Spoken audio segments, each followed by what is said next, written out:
London আইয়া প্রথমবার টিফিনের মাঝে খানি খাইলাম, তাও আবার অনলি 695 ক্যাফে আড্ডাত। কোনো জায়গাত একবার গিয়া সেকেন্ড বার না গেলে বোঝা যায় যেন আপনার ফেভারিট নাই। আর যদি বারবার যাওয়া এর মানে লেগে ওয়ান অফ ইউর ফেভারিট রেস্টুরেন্টের লাগে আপনি বারবার যাইরা। সো ইয়া, ক্যাফে আড্ডা আমার মোস্ট ফেভারিট একটা restaurant in green street.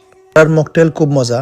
Starter মাঝে তারা ফুচকাটা লেগে বেস্ট, আর একটা লেগে ফিয়াজু আপনারা মাস্ট ট্রাই করবা, অলওয়েজ ক্রিস্পি থাকে, যে মজা লাগে। কোন আইটেমের মাঝে তারা পানির টিক্কা অ্যাড করছেন, একটা চিকেন শাসলিক অ্যাড করছেন, আপনারা ট্রাই করতে পারেন। বাট আমার কাছে বেস্ট লাগছে পানির টিক্কা। পরে ভাই তারা গরম গরম কাচ্চি বিরিয়ানি আনিয়ে দিলা আর মোরগ পোলাও। সো কাচ্চি বিরিয়ানি আমি বালা পাই, বাট আমার কাছে ক্যাফে আড্ডার মোস্ট ফেভারিট যে একটা এগুলিকে মোরগ পোলাও। সো আমার কাছে বেস্ট লাগছে মোরগ পোলাওটা। আপনার কমেন্ট করে জানাইবা আপনার ফেভারিট কোনটা, মোরগ পোলাও না কাচ্চি বিরিয়ানি। ক্যাফে আড্ডা যাওয়ার মেন রিজন হইলে বর্তা।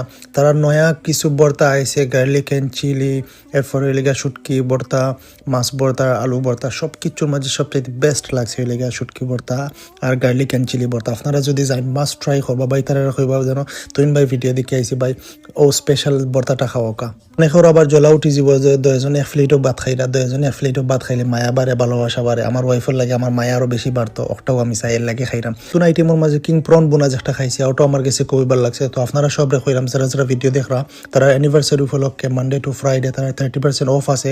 বেশ করি সবে যাইবা, গ্রিন স্ট্রিট শপিং করবা। শপিংয়ের পরে আপনার